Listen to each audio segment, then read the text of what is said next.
Blessed day, Little Flock Church. Welcome to LSC 3-minute video devotion.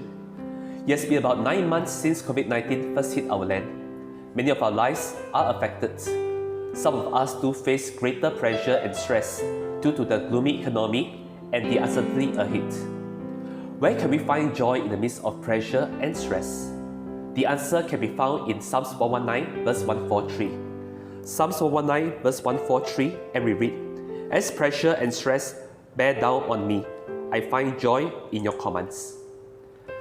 The psalmist was like many of us, facing the pressure and stress of life that could easily rob our joy away. The pressure and stress of work, finance, family, and relationship are real to us, and sometimes they can wear us down.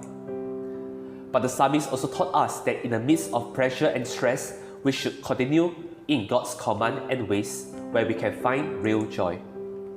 When we continue to live out God's words in our life, be it in our family, our school, our workplace, or our community, we can find the joy of the Lord, and His joy becomes our strength. Our Lord Jesus also faced trials and suffering when He was on earth. He knew the tough difficulties we would face, but He encourages our heart in John 16 verse 33 that in Him we may have peace. Here on earth we may have many trials and sorrow, but be of good cheer, for He has overcome the world. We are abiding in Jesus when we believe in Him and allowing His words to abide in us. Jesus has taught us God's ways so that we will be filled with His joy, and our joy will overflow. Praise and thank our Lord Jesus for His abundant grace upon us. So let us not use the worldly methods to attain joy, such as heavily indulge ourselves in worldly entertainment, nor engage ourselves in sinful activities to please our soul but do not please our Lord.